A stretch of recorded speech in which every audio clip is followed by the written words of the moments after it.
ಜೀನಾಗೆ ಸಂಪಾದಕತ್ವದಲ್ಲಿ GMS news ಸಾಗಿಸುತ್ತದೆ ಆಚೆ ಈಚೆ. ಬುಧವಾರದ news ಅಪ್ಡೇಟ್ಗೆ ತಮಗೆ ಸ್ವಾಗತ. ಮುಖ್ಯಾಂಶಗಳು: ಉಪವಿಭಾಗೀಯ ಆಸ್ಪತ್ರೆಗೆ ಶಾಸಕ ಬೇಳೂರು ಭೇಟಿ, ಸ್ವಚ್ಛತೆಗೆ ಆದ್ಯತೆ ನೀಡುವ ಭರವಸೆ, ಡಯಾಲಿಸಿಸ್ ಘಟಕ ಉತ್ತಮವಾಗಿ ಕೆಲಸ ಮಾಡುತ್ತಿದೆ ಎಂದ ಶಾಸಕರು, ಸಾಗರ ಸಬ್ಜೈಲ್ ಕಾಮಗಾರಿ ವೀಕ್ಷಣೆ ಮಾಡಿದ ಬೇಳೂರು, ನಗರ ವ್ಯಾಪ್ತಿ ರಸ್ತೆ ಅಭಿವೃದ್ಧಿಗೆ ಆದ್ಯತೆ, ಸಿಎಂ ಕುರ್ಚಿ ಖಾಲಿ ಇಲ್ಲ, ಅನಗತ್ಯ ಗೊಂದಲ ಮೂಡಿಸಬೇಡಿ ಎಂದು ಬೇಳೂರು ಖಡಕ್ ಎಚ್ಚರಿಕೆ. ಆಪ್ಸ್ಕೋಸ್, ಮ್ಯಾಮ್ಕೋಸ್, ತೋಟಗಾರ್ ಸೇರಿದಂತೆ ವಿವಿಧ ಸಂಸ್ಥೆ ಪ್ರಮುಖರಿಂದ ಶಾಸಕರು ಮತ್ತು ಎಸಿಕೆ ಭೇಟಿ. ಅಡಿಕೆ ಬೆಳೆಗಾರರಿಗೆ ಕನಿಷ್ಠ 50,000 ಎಕರೆಗೆ ಪರಿಹಾರ ನೀಡಲು ಮನವಿ, ಪೂರಕ ಸ್ಪಂದಿಸುವ ಭರವಸೆ ನೀಡಿದ ಶಾಸಕ ಬೇಳೂರು. ಈಗ ಸುದ್ದಿಯ ವಿವರ. 1.82 ಕೋಟಿ ರೂಪಾಯಿ ತಾಯಿ ಮಗು ಆಸ್ಪತ್ರೆಯ ಮೂಲಭೂತ ಸೌಲಭ್ಯಕ್ಕೆ ಅನುದಾನ ಬಂದಿದೆ. ಉಪವಿಭಾಗೀಯ ಆಸ್ಪತ್ರೆ ಮತ್ತು ತಾಯಿ ಮಗು ಆಸ್ಪತ್ರೆಯ ಸಮಗ್ರ ಅಭಿವೃದ್ಧಿಗೆ ಅಗತ್ಯ ಕ್ರಮ ಕೈಗೊಳ್ಳಲಾಗಿದೆ ಎಂದು ಶಾಸಕ ಗೋಪಾಲಕೃಷ್ಣ ಬೇಳೂರು ತಿಳಿಸಿದರು. ಸಾಗರದ ಉಪವಿಭಾಗೀಯ ಆಸ್ಪತ್ರೆಗೆ ಬುಧವಾರ ಭೇಟಿ ನೀಡಿ ವಿವಿಧ ಕಾಮಗಾರಿಗಳನ್ನು ಪರಿಶೀಲನೆ ನಡೆಸಿ ಅವರು ಮಾತನಾಡುತ್ತಿದ್ದರು. 1,47,00,000 ರೂಪಾಯಿಯನ್ನು ಬಿಡುಗಡೆ ಮಾಡಿದ್ದೀವಿ. ಇದರಲ್ಲಿ ಆಸ್ಪತ್ರೆಯ ಮೂಲ ಸೌಕರ್ಯಗಳು ಏನೇನಿದೆ ಎಲ್ಲವನ್ನು ಮಾಡಬೇಕು ಅನ್ನೋದು ನಮ್ಮ ತೀರ್ಮಾನ ಆಗಿದೆ. ಮೊದಲ ಆದ್ಯತೆ ಪಾರ್ಕು, ಆನಂತರ ಒಳಗಡೆ ಬಾತ್ರೂಮ್ಗಳೆಲ್ಲ ಹೊಸದಾಗಿ ಮಾಡಬೇಕಂತ ಆಗಿದೆ. ಎಲ್ಲ ಬಾತ್ರೂಮ್ಗಳನ್ನು ತೆಗೆದಿದ್ದೀವಿ. ಕಿಟಕಿ ಸೊಳ್ಳೆ ಬರಬಾರ್ದಂತ ರೋಲಿಂಗ್ ಶಟರ್ ಥರ ಮಾಡಿದ್ದೀವಿ. ಸೊಳ್ಳೆ ಪರದೆ, ಪ್ರತಿಯೊಂದಕ್ಕೂ ಸೊಳ್ಳೆ ಪರದೆ ಹಾಕಬೇಕು ಮತ್ತು ಪೇಂಟಿಂಗ್ಸು ಜೊತೆಗೆ ಚೇರುಗಳೆಲ್ಲ ಹೊಸದಾಗಿ ಚೇರುಗಳು ಹಾಕುವಂಥದ್ದು. ಮೂಲ ಸೌಕರ್ಯದ ಯಾವುದೇ ಕೊರತೆ ಇಲ್ಲದೆ ನೋಡಬೇಕನ್ನೋದು ನಮ್ಮ ಸರ್ಕಾರದ ಆದೇಶ. ಮಾನ್ಯ ಮಂತ್ರಿಗಳನ್ನು ದಿನೇಶ್ ಕೊಟ್ಟಿದ್ದಾರೆ, ಇಲ್ಲೂ ಕೊಟ್ಟಿದ್ದಾರೆ. 1,87,000 ಲಕ್ಷನ ಅಲ್ಲಿ ಕೊಟ್ಟಿದ್ದಾರೆ. ಮಕ್ಕಳ ಇದಕ್ಕೆ ಬೇರೆ ಕೊಟ್ಟಿದ್ದಾರೆ. ಇವೆರಡೂ ಆದ್ಯತೆ ನಮ್ದು ಇಷ್ಟೇ. ಒಟ್ಟಿನಲ್ಲಿ ಚೆನ್ನಾಗಾಗಬೇಕು. ಒಟ್ಟಿನಲ್ಲಿ ಈ ಆಸ್ಪತ್ರೆ ಆವರಣದಲ್ಲಿ ಯಾರೇ ಬಂದರೂ ಸಹ ಸ್ವಚ್ಛತೆ ಇರಬೇಕನ್ನೋ ಉದ್ದೇಶದಿಂದ ಉತ್ತಮವಾದಂಥ ಪಾರ್ಕು, ಬಂದವರಿಗೆ ಕೂತ್ಕೊಳ್ಳಿಕ್ಕೆಲ್ಲ ಬೆಂಚು, ಪಾರ್ಕು ಮತ್ತು ಎಲ್ಲ ಕಡೆ ಇಂಟರ್ಲಾಕೆಲ್ಲ ಹಾಕಿಬಿಟ್ಟು ತುಂಬ ಚೆನ್ನಾಗಿ ಮಾಡಬೇಕಂತ ಇತ್ತು. ಅದ್ರ ಜೊತೆಗೆ KMF-ಇಂದ ಒಂದು ದೊಡ್ಡ ಮಳಿಗೆ ಮಾಡ್ತಾಯಿದ್ದೀವಿ. KMF-ಇಂದ ಒಂದು ದೊಡ್ಡ ಮಳಿಗೆಯನ್ನು ಸಹ ಆ ಕಾರ್ನರಲ್ಲಿ ಮಾಡಲಿಕ್ಕೆ ಅದಕ್ಕೂ ಒಂದು ಆದೇಶ ಮಾಡಿದ್ದೀವಿ. ಹೌದು, ಒಳ್ಳೆ ಇದು ಮಾಡ್ತಾಯಿದ್ದೀವಿ. ಅದನ್ನು ಗುಣಮಟ್ಟದ ಒಂದು ಕ್ವಾಲಿಟಿಯಾಗಿ ಮಾಡಲಿಕ್ಕೆ ವ್ಯವಸ್ಥೆ ಮಾಡಿದ್ದೀವಿ. ಅಂದರೆ ಬಂದವರಿಗೆ ಬಾದಾಮಿ, ಬಿಸಿ ಬಾದಾಮಿ ಹಾಲು, ಬೇರೆ ಬೇರೆ ವಸ್ತುಗಳನ್ನು, ಈಗ ನಂದಿನಿ ಪ್ರಾಡಕ್ಟ್ಸು ಎಲ್ಲ ಕೊಡಲಿಕ್ಕೆ. ಈಗ ಅದರಲ್ಲೂ ಬ್ರೆಡ್ ಗಿಡ್ಡೆಲ್ಲ ಮಾಡ್ತಾ ಇದ್ದಾರೆ. ಅದನ್ನು ಸಹ ಹೋಗ್ಲಿ ಸೇಲ್ ಆಗಲಿ ಅಂತೇಳಿ ಈ ಥರ ಮಾಡ್ತಾಯಿದ್ದೀವಿ. ಎಲ್ಲ ಕೆಲವು ರಿಪೇರಿಗಳಾಗುವಂಥದ್ದೆಲ್ಲ ಎಲ್ಲ ರೆಡಿ ಮಾಡ್ತಾಯಿದ್ದೀವಿ. ಹಾಗಾಗಿ ಈ ಆಸ್ಪತ್ರೆಗೆ ಯಾವುದೇ ಸೌಕರ್ಯ ಕೊರತೆ ಇಲ್ಲದೆ ಅನ್ನುವ ಜವಾಬ್ದಾರಿಯನ್ನು ಮಾಡಿದ್ದೀವಿ. ಸರ್, ಈಗ ಖಾಸಗಿ ಮತ್ತು ಸರ್ಕಾರಿ ಆಂಬುಲೆನ್ಸ್ ಅವರು ಮೇಘನ್ ಆಸ್ಪತ್ರೆಗೆ ಹೋಗುವಾಗ ಬರಲ್ಲ ಅಂತೆ, 108ಗೆ ಫೋನ್ ಮಾಡಿ ಅಂತ ಹೇಳ್ತಾರೆ. ಪ್ರೈವೇಟಿಗೆ ಹೋಗೋದಾದರೆ ಹೋಗ್ತಾರಂತೆ. ಇದು ಒಂದು ಆರೋಪ ಕೇಳಿಬರ್ತಿದೆ ಸರ್. ಯಾರು ಸರ್? ಖಾಸಗಿ ಮತ್ತು ಸರ್ಕಾರಿ ಆಂಬುಲೆನ್ಸ್ ಚಾಲಕರು ಆ ಥರ ಏನಿದೆ, ಮೇಘನ್ ಆಸ್ಪತ್ರೆಗೆ ಆ ಥರ ಏನಿದ್ರೆ ಅವನು ಸಸ್ಪೆಂಡ್ ಮಾಡ್ತೀವಿ. ಮೇಘನ್ ಆಸ್ಪತ್ರೆ ಹೋಗಲ್ಲ ಅಂತೆ, ಪ್ರೈವೇಟಿಗೆ ಅಂತ ಹೇಳಿದ್ರೆ ಹೋಗ್ತಾರಂತೆ. ತಕ್ಷಣ 108ಗೆ ಫೋನ್ ಮಾಡಿ ಅಂಥವ್ರಿಗೆ ಏನಾದಿದ್ರೆ ಆ ಮೇಘನ ಇದು ಆ ಥರ ಇದ್ದರೆ ಆ ಆಂಬುಲೆನ್ಸ್ ಸೀಸ್ ಮಾಡ್ತೀವಿ. ಸಮಯಕ್ಕೆ ಸರಿಯಾಗಿ ವೈದ್ಯರು ಬರೋದಿಲ್ಲ. ಅದ್ರ ಬಗ್ಗೆ ಹೋದ ಸತಿ ನೀವು ಭೇಟಿ ಕೊಟ್ಟಾಗಲೂ ಹೇಳಿದ್ರೆ, ಈ ಸತಿನೂ ನೀವು ಚೆಕ್ ಮಾಡಿದ್ದೀರಿ, ಆದರೆ ಸುಧಾರಿಸ್ತಿಲ್ಲ. ಏನು ಮಾಡೋದು, ಕೆಲವರಿಗೆ ಹೇಳ್ಬಿಟ್ಟಿದ್ದೀನಿ ಪೇಮೆಂಟ್ ಕಟ್ ಮಾಡ್ಬೇಕಂತ ಹೇಳಿದ್ದೀನಿ. ಯಾರು ವೈದ್ಯರು ಬರೋದಲ್ಲ ಅವ್ರಿಗೆ ಆ ಮಂತ್ಲಿ ಪೇಮೆಂಟ್ ಕೊಡಬೇಡಿ ಅಂತ ಈಗ ಆದೇಶ ಮಾಡಿದ್ದೀನಿ. ಆ ಶಿಸ್ತು ಕ್ರಮ ಮಾಡೋಕ್ಕೆ ಹೇಳಿದ್ದೀನಿ. ಯಾರ್ಯಾವುದು ಇದು ಅಂತ ಪ್ರಶ್ನೆ ಇಲ್ಲ. ಈಗ ನಮ್ಮ ಕಮಿಟಿಯವ್ರಿಗೆ ಹೇಳಿದ್ದೀನಿ, ಆರೋಗ್ಯ ರಕ್ಷಣೆ ಕಮಿಟಿಯವ್ರಿಗೆ ಹೇಳಿದ್ದೀನಿ, ಯಾರು ಬರಲ್ಲ ನಂಗೆ ರಿಪೋರ್ಟ್ ಕೊಡಿ, ಆ ಡಾಕ್ಟ್ರದ್ದು ಪೇಮೆಂಟ್ ಕಟ್ ಮಾಡ್ತೀನಿ. ಸರಿನಾ? ಆಸ್ಪತ್ರೆಯಿಂದ ಮೇಲ್ದರ್ಜೆಗೆ ಏರಿಸೋ ಬಗ್ಗೆ ಏನು ಮಾಡಿ? ಈಗಾಗಲೇ ಮಾನ್ಯ ಆರೋಗ್ಯ ಸಚಿವರಾದಂಥ ದಿನೇಶ್ ಗುಂಡೂರಾವ್ ಹತ್ರ ಕೊಟ್ಟಿದ್ದೀನಿ. ಅವರು ಈ ಸರಿ ಆಗಲ್ಲ, ನೆಕ್ಸ್ಟ್ ನೋಡೋಣ ಅಂತ ಹೇಳಿದ್ದಾರೆ. ನೆಕ್ಸ್ಟ್ ಆದ್ಯತೆ ಮಾಡ್ತೀನಿ ಅಂತ ಹೇಳಿದ್ದಾರೆ. ಆವರಣದಲ್ಲಿ ಎಲ್ಲ ಏನು ಗಾರ್ಡನ್ಗಳನ್ನು ಮಾಡೋಕ್ಕೆ, ಹೊಸ ಹೊಸ ಅಂಗಡಿ ಮಾಡಲಿಕ್ಕೆ, ನಂದಿನಿ ಪಾರ್ಲರ್, ಒಂದು ದೊಡ್ಡ ಪಾರ್ಲರ್ ಹಾಕಿಸ್ಕೊಡ್ತೀನಿ. ಯಾವುದೇ ಕೊರತೆ ಇಲ್ಲದೆ ಎಲ್ಲವನ್ನು ಸೋರೋದು, ಮೇಲ್ಗಡೆ ಸೋರ್ತಾ ಇತ್ತು, ಪೂರ್ತಿ ಸೀಟ್ ಹಾಕ್ಸಿದ್ದೀನಿ. ಯಾವುದೇ ಸೋರೋವಂಥ ವ್ಯವಸ್ಥೆ ಇಲ್ಲ. ಎಲ್ಲ ಹಾಳಾಗಿದೆ. ಎಲ್ಲೆಲ್ಲಿ ಹಾಳಾಗಿದೆ ಎಲ್ಲವನ್ನು ಒಡೆದು ಕ್ಲೀನಾಗಿ ಪ್ಯಾಕ್ ಮಾಡಿ ಎಲ್ಲ ಹೊಸ ಹೊಸ ಟೈಲ್ಸ್ ಹಾಕಿ ಕ್ಲೀನಾಗಿ ಮಾಡ್ಕೊಡ್ತಾಯಿದ್ದೀವಿ. ಇದು ಆಮೇಲೆ ಮಕ್ಕಳ ಆಸ್ಪತ್ರೆ 1,87,00,000 ಬಂದಿದೆ. ಅಲ್ಲೂ ಸಹ ಗಾರ್ಡನ್ನು, ಇಂಟರ್ಲ್ಯಾಕು ಎಲ್ಲ ಹಾಕಿ ಎಲ್ಲ ಸ್ವಚ್ಛತೆ ಮಾಡಿ ಎಲ್ಲವನ್ನು ಕೊಡಲಿಕ್ಕೆ ವ್ಯವಸ್ಥೆಯನ್ನು ಮಾಡಿಕೊಟ್ಟಿದ್ದೀವಿ. ಇವೆಲ್ಲವನ್ನು ಈಗ ಮಾಡ್ತೀವಿ. ಬಹುಶಃ ನಿಮ್ಗೆ ಗೊತ್ತಿರ್ಬೋದು, ಡಯಾಲಿಸಿಸ್ ಮಿಷನ್ ಏನಾಗಿತ್ತು ನಾ ಬರೋಕ್ಕಿಂತ ಮುಂಚೆ ನೋಡಿದ್ವಿ. ಅಲ್ಲಿ ಪಿ ಎ ಅಂತಿತ್ತು ಅಷ್ಟೇ, ಯಾವುದೂ ಇರಲಿಲ್ಲ.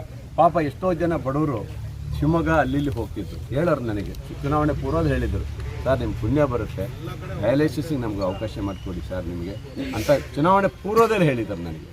ಆದರೆ ಗೋಪಾಲಕೃಷ್ಣ ಬೇಳೂರು ನೆನಪಿಟ್ಕೊಂಡು ಬಡವರ ಪರವಾಗಿ, ರೋಗಿಗಳ ಪರವಾಗಿ ತಕ್ಷಣ ಸ್ಪಂದಿಸಿ ಇಮಿಡಿಯೇಟ್ಲಿ ಹಚ್ಚಿದ್ದೀರಿ. ಈಗ ಹೋಗಿ ನೀವು ನೋಡ್ಕೋಬೇಕು, ಯಾವುದಾದ್ರು ರಾಜ್ಯದಲ್ಲಿ ಆ ಥರ ಇದೆಯಾ ಹೋಗಿ ನೋಡ್ಕೊಬರ್ರಿ. ಇವಾಗ ಡಯಾಲಿಸಿಸ್ ಮಿಷನ್ ಹೋಗಿ ಒಂದು ಸರಿ ನೀವು ಹೋಗಿ ನೋಡ್ಕೊಬರ್ರಿ, ಯಾವ ಥರ ಇದೆ ಒಂದು ಸರಿ ನೋಡ್ಕೊಬರ್ರಿ. ಅಷ್ಟು ಚಂದ ಮಾಡಿ ಬೇರೆ ಒಂದು ಕಂಪ್ನಿ ಕೊಟ್ಟು ಮೇಂಟೈನಿಂಗ್ ಕೊಟ್ಟಿದ್ದೀವಿ, ತುಂಬ ಚೆನ್ನಾಗಿ ನಡೆಸ್ತಾ ಇದೆ. ಇವತ್ತು ಆ ಥರ ಇರಬೇಕು ಅಂದರೆ ಸಾರ್ವಜನಿಕವಾಗಿ ನಮಗೆ ಆ ಥರ ಬರಬೇಕು. ಈ ಸಂದರ್ಭದಲ್ಲಿ civil surgeon doctor K Parappa, ಪ್ರಮುಖರಾದ ಸೋಮಶೇಖರ್ ಲ್ಯಾವ್ಗೆರೆ, ಚೇತನ್ ರಾಜ್ ಕಣ್ಣೂರು, ಗಣಪತಿ ಮಂಡಗಳಲೆ, ಕಲಸೆ ಚಂದ್ರಪ್ಪ, ಮಧುಮಾಲತಿ, ಜಾಕೀರ್, ಚಂದ್ರಪ್ಪ, ರವಿಕುಮಾರ್ ಇನ್ನಿತರರು ಹಾಜರಿದ್ದರು. ಸಾಗರ ಸಬ್ಜೈಲ್ ಶಿವಮೊಗ್ಗಕ್ಕೆ ಬದಲಾಯಿಸಲು ಚಿಂತನೆ ನಡೆಸಿದ್ದರು.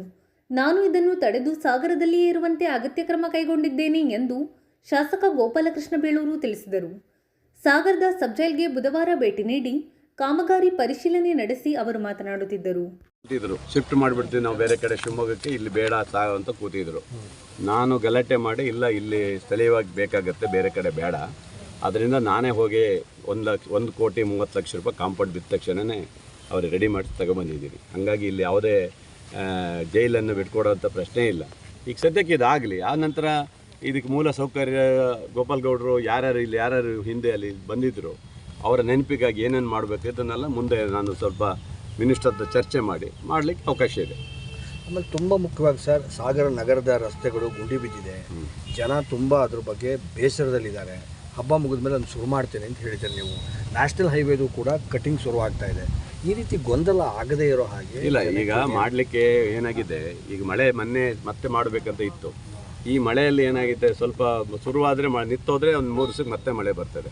ನಾನು ಹೇಳಿದ್ದೀನಿ ಮಳೆ ಇದು ಗಣಪತಿ ಹಬ್ಬ ಎಲ್ಲ ಮುಗಿದು ಬಿಡಲಿ, ಆನಂತರ ಏನು ಮಾಡಬೇಕು, ಸಾಗರ ಸಿಟಿಗೆ ಏನು ಮಾಡಬೇಕು ಅನ್ನೋದು ನನ್ನ ಪ್ಲ್ಯಾನಲ್ಲಿ ಇದೆ. ನಾನು ಯಾವ ಗುಂಡಿ ಮುಚ್ಚೋಗಿದೆ ಏನಾಗಿದೆ ಎಲ್ಲವನ್ನು ಬಗೆಹರಿಸ್ಕೊಡ್ತೀವಿ ನಾವು, ಯಾವುದು ತೊಂದರೆ ಇಲ್ಲ. ಈಗ ಸದ್ಯಕ್ಕೆ ಯಾವುದೇ ಮಾಡೋಕ್ಕೆ ಹೋದರೂ ಕಿತ್ತೋಗುತ್ತೆ. ಈಗ ಅದರಿಂದ ನಾನು ಕೆಲವು ಕಡೆ ಮಾತ್ರ ಸ್ವಲ್ಪ ಮಾಡಿಸಿದ್ದೆ ಬಿಟ್ಟರೆ ಕೆಲವು ಮಾಡಲಿಲ್ಲ. ಈಗ ಇದು ಆದ ತಕ್ಷಣವೇ ಹಬ್ಬ ಕಳೆದ ಮೇಲೆ ಮಳೆ ಕಮ್ಮಿ ಆದ ತಕ್ಷಣವೇ ಸಾಗರ ನಗರದ ಯಾವ್ಯಾವ ರಸ್ತೆಗಳು ಏನಾಗಿದೆ ಅದು ಪರಿಸ್ಥಿತಿ ಏನಾಗಿದೆ ನೋಡಿಬಿಟ್ಟು ಮಾಡ್ತೀವಿ. ನಮ್ಮ ಹತ್ರ ದುಡ್ಡಿದೆ. ತಾಲೂಕ್ ಪಂಚಾಯತ್, ಜಿಲ್ಲಾ ಪಂಚಾಯತ್ ಏನು ಮಾಡಿದರು ಪಾಪ ಅವ್ರು ಶುರು ಮಾಡಿದ ತಕ್ಷಣವೇ ಮಳೆ ಜಾಸ್ತಿ ಆಯಿತು, ಪಿಲ್ಲರೆಲ್ಲ ಎರ್ಸಿದ್ದಾರೆ. ಇನ್ನೊಂದು ಸ್ವಲ್ಪ ದಿನ ಮಳೆ ಕಮ್ಮಿ ಆದರೆ ಶುರು ಮಾಡಿಬಿಡ್ತಾರೆ. ಅದು ತಕ್ಷಣ ಮಾಡೋಕ್ಕೆ ಹೇಳಿದ್ದೀವಿ. ಅವರು 2 ಕೆಲಸನೂ ಮಾಡ್ತಾಯಿದ್ದಾರೆ, ಇಲ್ಲೂ ಅದು 2 ಮಾಡಬೇಕಂತ ಬೇಗ ಎತ್ತಿದ್ದಾರೆ. ಬಟ್ ಏನು ಮಾಡೋದು, ಮಳೆಗಾಲ ಬಂದಾಗ ಅಲ್ಲಿ ನೀರಿಗೆ ಇಳಿದು ಮಾಡೋಕ್ಕೆ ಬರೋದಲ್ಲ, ಸಮಸ್ಯೆ ಅದಿದೆ. ಸಾರ್ವಜನಿಕರು ಸ್ವಲ್ಪ ಅಡ್ಜಸ್ಟ್ ಮಾಡ್ಕೋಬೇಕು. ಯಾಕಂದರೆ ನಾವು ಬೇಕಂತ ಏನು ನಿಲ್ಲಿಸಿದ್ದಲ್ಲ, ಅದು ಖಂಡಿತ ಅವ್ರು ಮಾಡಲಿಕ್ಕೆ ಹೇಳಿದ್ರು. ಈಗ ನೋಡಿ, ಈಗ ಹಬ್ಬ ಆದ ತಕ್ಷಣವೇ ನಾನೇ ಅಲ್ಲಿ ನಿಂತು ಅಲ್ಲಿ ಕೆಲಸ ಮಾಡಿಸ್ತೇನೆ. ಮಳೆ ಇರೋದ್ರಿಂದ ಕೆಸರಾಗಿರೋದ್ರಿಂದ ಅಲ್ಲಿ ಹೋಗೋಕ್ಕೆ ಬರೋಕ್ಕೆ ಅವ್ರಿಗೆ ಆಗ್ತಾಯಿಲ್ಲ, ಹಾಗಾಗಿ ನಿಲ್ಲಿಸಿದ್ದಾರೆ. ಕಾಂಪೌಂಡ್ ಆದರೆ ಮಳೆ ಬಂದರೆ ಅವ್ರಿಗೆ ಖುಷಿ ಕಟ್ತಾರೆ ಅಷ್ಟೇ. ಈಗ ನೋಡಿ, ಸಾಗರ ಹಾಸ್ಪಿಟ್ಲಿಗೆ ಈಗ 1,47,00,000 ರೂಪಾಯಿ ಕೊಟ್ಟಿದ್ದೀನಿ. ಸಾಗರ ಹಾಸ್ಪಿಟ್ಲಲ್ಲಿ ಇಲ್ಲಿವರೆಗೆ ಯಾವ ಮೂಲ ಸೌಕರ್ಯ ಕೊರತೆ ಇತ್ತು ಎಲ್ಲವನ್ನು ಕೊಡಲಿಕ್ಕೆ ಅವಕಾಶ ಮಾಡಿಕೊಟ್ಟಿದ್ದೀನಿ.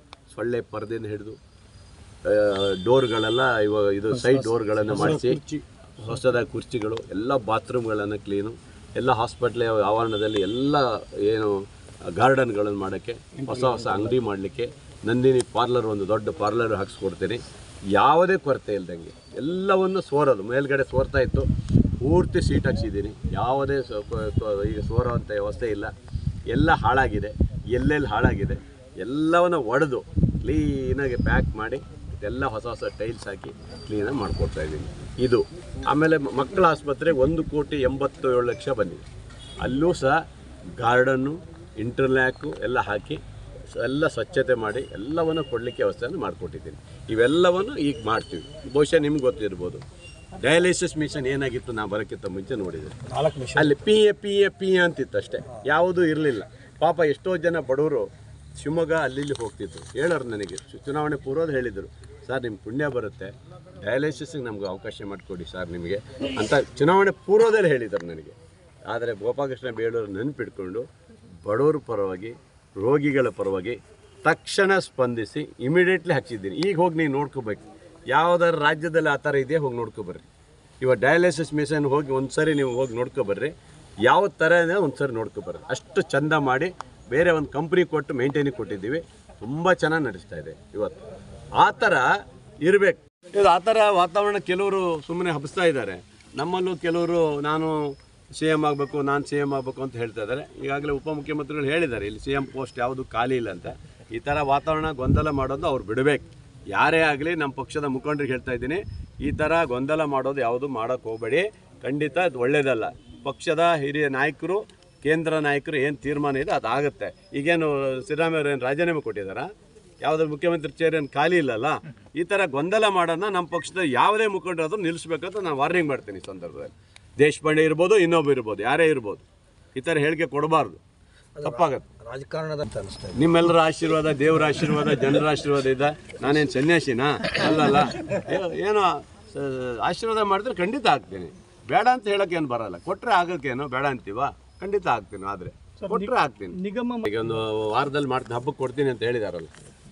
ಈ ಸಂದರ್ಭದಲ್ಲಿ Chetan Raj Kannur, Ashok Belur, Ganapathi Mandagalale, K Holeyappa, Chandrappa Kalase, K Siddappa, L Chandrappa, Kabir Chipli ಇನ್ನಿತರರು ಹಾಜರಿದ್ದರು. ಕೊಳೆ ರೋಗದಿಂದ ಬೆಳೆ ಹಾನಿಗೊಳಗಾಗಿರುವ ಸಾಗರ, ಸೊರಬ, ಹೊಸನಗರ ತಾಲೂಕಿನ ಅಡಿಕೆ ಬೆಳೆಗಾರರಿಗೆ ಸೂಕ್ತ ಪರಿಹಾರ ಒದಗಿಸುವಂತೆ ಒತ್ತಾಯಿಸಿ ಆಪ್ಸ್ಕಾಸ್, ಮ್ಯಾಮ್ಕೋಸ್, ತೋಟಗಾರ್ಸ್ ಇನ್ನಿತರೆ ಸಹಕಾರಿ ಸಂಸ್ಥೆಗಳ ವತಿಯಿಂದ ಶಾಸಕರಿಗೆ ಹಾಗೂ ಉಪವಿಭಾಗಾಧಿಕಾರಿಗಳಿಗೆ ಬುಧವಾರ ಮನವಿ ಸಲ್ಲಿಸಲಾಯಿತು. ಮನವಿ ಸ್ವೀಕರಿಸಿ ಮಾತನಾಡಿದ ಶಾಸಕ ಗೋಪಾಲಕೃಷ್ಣ ಬೇಳೂರು, ಅಡಿಕೆ ಸಹಕಾರಿ ಸಂಘದ ಎಲ್ಲ ನಮ್ಮ ಗೌರವಿತ ಎಲ್ಲ ಅಧ್ಯಕ್ಷರುಗಳು ಬಂದು ಒಂದು ಮನವಿ ಕೊಟ್ಟಿದ್ದಾರೆ. ಇಡೀ ನಮ್ಮ ಜಿಲ್ಲೆ ಮತ್ತು ತಾಲೂಕಿನಲ್ಲಿ ಅತ್ಯಂತ ಹೆಚ್ಚು ಕೊಳೆ ರೋಗದಿಂದ ಹಾನಿಯಾಗಿದ್ದ ಪ್ರದೇಶಗಳು ತುಂಬ ಹಾನಿಯಾಗಿದ್ದರಿಂದ ಅದಕ್ಕೆ ಪರಿಹಾರ ಸಿಗಬೇಕು ಅನ್ನೋದು ನಾವೆಲ್ಲರೂ ನಿಯೋಗ ಬರ್ತಿದ್ದೇವೆ. ಬಹುಶಃ ಇವರೆಲ್ಲ ಮ್ಯಾಮ್ಕೋಸ್ ಇರ್ಬೋದು, ಆಪ್ಕೋಸು ಮತ್ತು ತೋಟಗಾರಿಕೆ ಸೊಸೈಟಿ ಎಲ್ಲರೂ ಸೇರಿ ಒಂದು ಸಿ ಎಮ್ ಅವ್ರನ್ನ ಭೇಟಿ ಮಾಡೋದು, ತೋಟಗಾರಿಕೆ ಮಂತ್ರಿಗಳನ್ನ ಮತ್ತು ಕೃಷಿ ಮಂತ್ರಿಗಳನ್ನ ಭೇಟಿ ಮಾಡಿ ಆ ನಿಯೋಗವನ್ನು ಕರ್ಕೊಂಡು ಹೋಗಿ ಅವರ ಜೊತೆಗೆ ನಾವು ಅವರು ಪರಿಶೀಲನೆ ಮಾಡೋದು ನಾವು ಮಾಡ್ತೀವಿ. ಖಂಡಿತ ಇದು ಹಬ್ಬದ ಬೆಳಗ್ಗೆ ಹೋಗ್ತೀವಿ. ಎಲ್ಲರೂ ಸೇರಿ ಒಟ್ಟಾಗಿ ನಮ್ಮ ರೈತರು ಸಿಗಬೇಕು ಅನ್ನೋದು ನಮ್ಮ ಉದ್ದೇಶ. ಪರಿಹಾರ ಸಿಗೋ ರೀತಿ ಮಾಡಬೇಕು. ಹಿಂದೆ ಕಾಗೋಡು ಸಾಹೇಬರಿದ್ದಾಗ ಕೊಟ್ಟಿದ್ದಾರೆ, 12 ಸುಧಾರಣೆಯನ್ನು ಕೊಟ್ಟಿದ್ದು. ಈ ಸರಿ ನಮ್ಮದೇ ಸರ್ಕಾರ ಇರೋದರಿಂದ ಅಗತ್ಯ ಕ್ರಮ ತಗೊಳ್ಬೇಕಂತ ನಮ್ಮ ಮುಖ್ಯಮಂತ್ರಿಗಳು ಮನವಿ ಮಾಡ್ತಾರೆ. Okay sir. ಈ ಸಂದರ್ಭದಲ್ಲಿ ಆಪ್ಸ್ಕಾಸ್ ಅಧ್ಯಕ್ಷ ಬಿಎಂದು ದರಗೌಡ, ತೋಟಗಾರ್ಸ್ ಅಧ್ಯಕ್ಷ ದೇವಪ್ಪ ಕೆಸಿ, ಮ್ಯಾಮ್ಕೋಸ್ ನಿರ್ದೇಶಕ ದಿನೇಶ್ ಬರದವಳ್ಳಿ, ಪ್ರಮುಖರಾದ ಸುರೇಶ್, ರಮೇಶ್ ಎಂಬಿ, ಸುಬ್ಬಣ್ಣ, ಭಾಸ್ಕರ್ ಭಟ್, ಕೃಷ್ಣಮೂರ್ತಿ, ಶ್ರೀಕಂಠಗೌಡ, ಬಸವರಾಜ್ ಇನ್ನಿತರರು ಹಾಜರಿದ್ದರು. ಇದು ಬುಧವಾರದ ಸಮಗ್ರ ಸುದ್ದಿ. ನಿರಂತರ ಸುದ್ದಿಗಾಗಿ ನೋಡ್ತಾ ಇರಿ GNS ನ್ಯೂಸ್. ನಮಸ್ಕಾರ.